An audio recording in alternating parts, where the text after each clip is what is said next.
السلام علیکم۔ Welcome to my channel خوف کی دنیا۔ تمام ویڈیو اپڈیٹس کے لیے چینل کو سبسکرائب کر کے بیل نوٹیفیکیشن کو آن کر دیں۔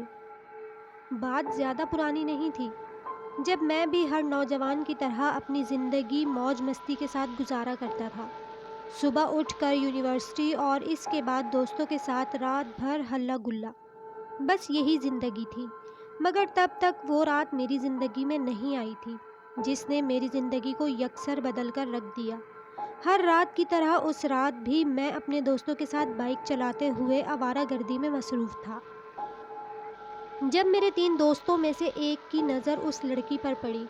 اوئے دیکھو کیا مست مال ہے!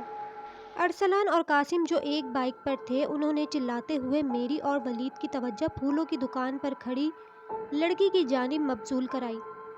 رات کے وقت اس لڑکی کی موجودگی ہمارے لیے حیران کن نہ تھی، کیونکہ رات 10 بجے بھی کراچی کی سڑکوں پر خوب رونق لگی ہوتی تھی۔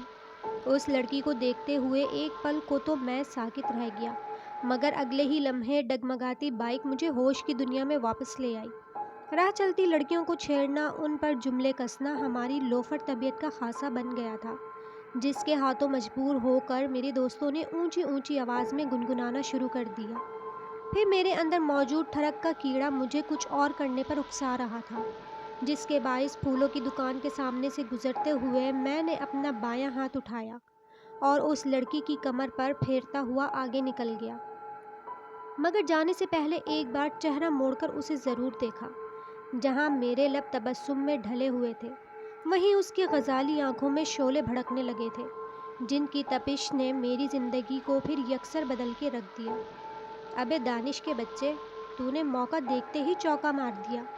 گھر کے سامنے گاڑی روکنے پر ولید نے ہنستے ہوئے میرے شانے پر مکہ جڑا، جس پر میں اور بھی ڈھٹائی سے ہنسنے لگا۔ اس وقت بس ہم دونوں ہی میرے گھر کے سامنے موجود تھے، کیونکہ ارسلان اور قاسم کا گھر میرے گھر سے پہلے پڑتا تھا، اس لیے وہ دونوں اپنے اپنے گھر جا چکے تھے، جبکہ ولید کا گھر 2 گلی چھوڑ کر میرے گھر کے آگے تھا۔ چل اب تو بھی گھر جا، کل ملاقات ہوگی۔ ہاں کل ملتے ہیں۔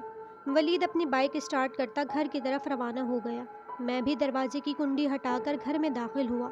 پورا گھر اندھیرے میں ڈوبا ہوا تھا، شاید سب سونے کے لیے لیٹ گئے تھے۔ میں نے چونکہ باہر ہی دوستوں کے ساتھ کھانا کھا لیا تھا، اس لیے سیدھا اپنے کمرے میں آ گیا۔ ہاتھ منہ دھو کر آرام دہ کپڑے پہننے کے بعد اب میں لائٹس بند کر کے سونے کے لیے لیٹ رہا تھا، جب اچانک ہی مجھے اس لڑکی کا خیال آیا، جس کے ساتھ ہی ایک دل فریب مسکراہٹ نے میرے لبوں کو چھوا۔ میں نے اپنے ہاتھ کو دیکھا جس سے اس کی کمر کو چھوا تھا۔ ہائے دانش، ایسی لڑکی تیری قسمت میں نہیں، چپ چاپ سو جا۔ خود کو سرزنش کرتا میں اب واقعی آنکھیں بند کر کے سونے کے لیے لیٹ رہا تھا۔ اچانک مجھے اپنے سینے پر وزن سا محسوس ہوا، جیسے کئی بھاری اینٹیں میرے سینے پر رکھ دی گئی ہوں۔ ہر لمحے بڑھتے اس وزن سے میرا سانس تک لینا مشکل ہو گیا۔ میں نے جھٹکے سے آنکھیں کھولی، ساتھ لائٹس بھی جلا دی، مگر اب سب کچھ نارمل تھا۔ میرا سانس، وہ بھاری اینٹوں کا وزن، کچھ بھی محسوس نہیں ہو رہا تھا۔ اپنا وہم سمجھتے ہوئے میں ایک بار پھر سونے کے لیے لیٹ گیا، لیکن اس بار احتیاط کے طور پر آیت الکرسی پڑھ کر خود پر پھونکنا نہیں بھولا تھا، جس کے بعد پھر مجھے سکون کی نیند آئی۔ اگلی صبح میری آنکھ ہاتھ میں شدید اٹھتی تکلیف کے باعث کھلی۔ میں نے اٹھ کر بیٹھتے ہوئے اپنے ہاتھ کا جائزہ لیا۔ کلائی پر موجود سرخ نشان کسی کیڑے کے کاٹے ہوئے لگتے تھے، جن میں شدید تکلیف اٹھ رہی تھی۔ کچھ دیر میں ٹھیک ہو جائے گا، یہ سوچ کر میں نظر انداز کرتا اپنے دن بھر کے کاموں میں مصروف ہو گیا، جس کا خمیازہ مجھے بعد میں بھگتنا پڑا۔ دانش، یہ ہاتھ پر زخم کیسا ہے؟ ارسلان نے ہاتھ کا جائزہ لیتے ہوئے پوچھا۔ پتہ نہیں یار، پرسوں رات کو سوتے ہوئے شاید کسی کیڑے نے کاٹ لیا۔ کل ڈاکٹر کے پاس گیا تھا، دوائی لے آیا ہوں۔ اب مجھے بھی اسے دیکھتے ہوئے پریشانی لاحق تھی۔ یہ زخم دن بدن ناسور بنتا جا رہا تھا۔ گھر والے بھی میری وجہ سے الگ پریشان تھے، کیونکہ پچھلی 2 راتوں سے میں درمیان میں اٹھ کر چیخنے لگتا تھا۔ مگر سب سے زیادہ حیران کن بات یہ تھی کہ صبح اٹھ کر مجھے کچھ بھی یاد نہیں رہتا۔ یہ اچانک سر پر آنے والی مصیبت کو ہم سب ہی سمجھنے سے قاصر تھے۔ میں اب چلتا ہوں، رات بہت ہو گئی ہے، کل یونیورسٹی میں ملاقات ہوگی۔ ان تینوں کو وہیں ہوٹل میں بیٹھا چھوڑ کر میں گھر کی طرف روانہ ہو گیا۔ رات زیادہ ہونے کے باعث سڑک سنسان پڑی تھی۔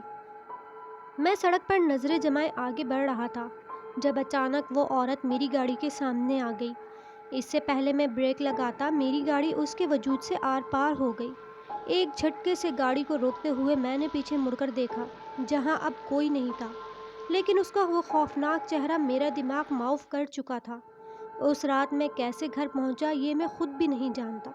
اگر یاد تھا تو اس عورت کا بھیانک چہرہ اور وہ خوفناک منظر۔ اس کے بعد میں ایک ہفتہ بخار میں تپتا رہا۔ ہاتھ کا زخم بھی بڑھتے ہوئے اب آدھے ہاتھ کو اپنی لپیٹ میں لے چکا تھا۔ ان چند دنوں میں کئی ڈاکٹرز بدلے، لیکن زخم تھا کہ ٹھیک ہونے کے بجائے اور پھیلتا جا رہا تھا۔ ہسپتالوں کے چکروں سے تنگ آ کر اماں نے گھر میں ہی نئے نئے ٹوٹکے شروع کر دیے، لیکن نتیجہ وہی، صفر۔ ارے نصحت، تم اپنے لڑکے کو رفیق بابا کے پاس کیوں نہیں لے جاتی؟ بہت اچھے عالم ہیں۔ یہ ہماری پڑوسن شمیم آنٹی تھی، جو نمک مانگنے کے ساتھ ساتھ مفت کے مشورے بھی دے رہی تھیں۔ نہ جانے کیسے ان کو بھی میرے ہاتھ کی خبر ہو گئی تھی۔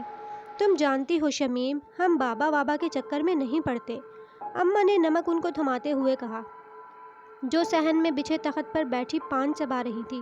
ارے تو میں کون سا تمہیں کسی جعلی بابا کے پاس بھیج رہی ہوں؟ اللہ رسول والے ہیں، 1 روپیہ نہیں لیتے، بس اللہ کی رضا کے لیے خدمت خلق کر رہے ہیں۔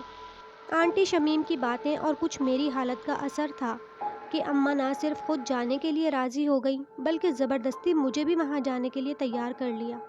اور پھر اگلے روز ہی ہم رفیق بابا کے گھر موجود تھے۔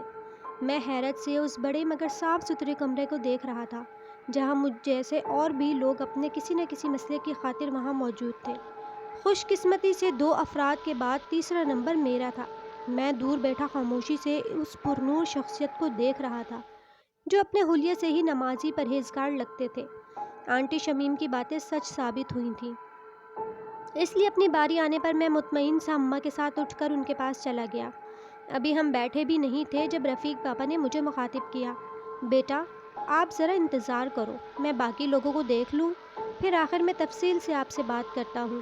ان کے کہنے پر اماں اور میں نے بیک وقت ایک دوسرے کو دیکھا اور پھر اماں کے ساتھ واپس اپنی سابقہ جگہ پر آ کر بیٹھ گیا۔ مزید انتظار کا سوچتے ہوئے مجھے غصہ تو بہت آیا، جس کا ذکر میں نے اماں سے بھی کر دیا، مگر انہوں نے ڈپٹ کر مجھے خاموش کروا دیا۔ میں اندر ہی اندر بیج و تاب کھاتا اب اس کمرے کے خالی ہونے کا انتظار کر رہا تھا، اور میرا یہ انتظار پورے 3 گھنٹے بعد جا کر ختم ہوا۔ کمرہ خالی ہوتے ہی رفیق بابا نے مجھے اپنے پاس آنے کا اشارہ کیا۔ میں چپ چاپ اماں کے ساتھ جا کر ان کے سامنے فرش پر بچھی سفید چادر پر بیٹھ گیا۔ جوانی کے جوش میں بھی ہوش نہیں کھونا چاہیے بیٹا۔ رفیق بابا کی بات پر میں نے حیرت سے انہیں اور اماں نے ناسمجھی سے مجھے دیکھا۔ وہ دھیرے سے مسکرا دیے، جس کو تم نے لڑکی سمجھ کر ہاتھ لگایا تھا وہ لڑکی نہیں جن تھی، اس لیے اب تک جو کچھ بھی تمہارے ساتھ ہو رہا ہے وہ اسی کا نتیجہ ہے۔ رفیق بابا کی باتوں نے مجھے آسمان سے اٹھا کر زمین پر پٹخ دیا۔ اب تک میرے ساتھ جو کچھ ہوا اس نے واقعی میری لوفر طبیعت کو کہیں کا نہیں چھوڑا تھا۔ میں جو رات بھر سڑک پر آوارہ گردی کرتا تھا اب زیادہ تر گھر پر رہنے لگا تھا۔ یونیورسٹی میں بھی جو ہر آتی جاتی لڑکی کو چھیڑتا تھا اب ان سے ہی اپنے ہاتھ کے باعث چھپتا پھرتا۔ اس عرصے میں گزرے واقعات نے میری زندگی کے ساتھ ساتھ مجھے بھی مکمل طور پر بدل کے رکھ دیا۔ میں نے شرمندگی سے اماں کی طرف دیکھا جو غصے سے مجھے دیکھتے ہوئے معاملات کو سمجھنا چاہ رہی تھی۔ ان کی اس پریشانی کو سر جھکائے میں نے خود ہی حل کر دیا۔ اب میرے بیٹے کا ہاتھ ایسے ہی رہے گا؟ مجھ پر ملامتی نظر ڈال کر رفیق بابا سے پوچھا۔ نہیں، ہم علاج کریں گے، انشاءاللہ ٹھیک ہو جائے گا، مگر اس لڑکے کو اس سے معافی مانگنی ہوگی تاکہ وہ ہمیشہ کے لیے اس کا پیچھا چھوڑ دے، ورنہ یہ سلسلہ یوں ہی چلتا رہے گا۔ معافی؟ کیسے؟ میں نے حیرت سے پوچھا۔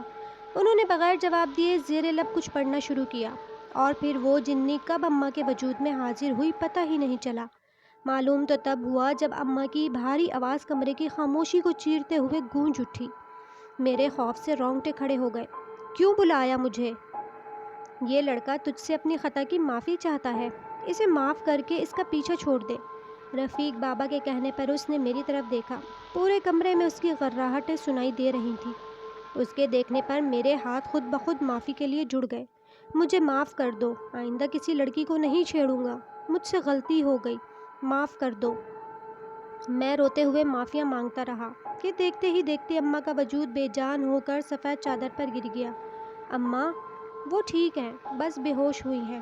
رفیق بابا نے اپنے پاس رکھے گلاس سے پانی لے کر اماں کے چہرے پر چھڑکا، جس سے وہ فوراً ہوش میں آ گئی۔ کیا ہوا؟ اماں کا یہ سوال اس بات کا ثبوت تھا کہ وہ ابھی اس سارے واقعے سے لا علم تھی۔ کچھ نہیں بہن، آپ بے ہوش ہو گئی تھیں۔ اماں نے حیرت سے مجھے دیکھا، جس پر میں نے اس بات میں سر ہلا دیا۔ میں نے آپ کے بیٹے کے ہاتھ پر دم کر دیا ہے۔ اسے میرے پاس 7 دن تک آنا ہوگا دم کروانے، اور ایک مرہم آپ کو دیں گے جو زخم کے ٹھیک ہونے تک روز رات کو لگانا۔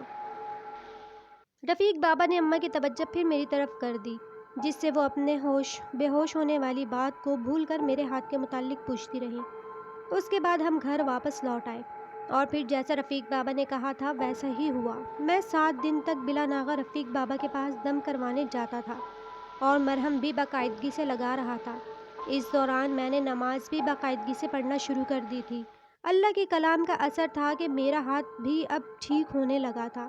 میں نے اللہ کا شکر ادا کیا کہ اس واقعے کے بعد پھر کسی اندیکھی طاقت نے مجھے تنگ نہیں کیا، لیکن اس ایک واقعے نے میری زندگی کو مکمل طور پر بدل کر رکھ دیا تھا کہ پاس سے گزرتی لڑکی کو ہاتھ لگانا تو دور کی بات، اب نظر اٹھا کر تک دیکھنا نہیں تھا مجھے۔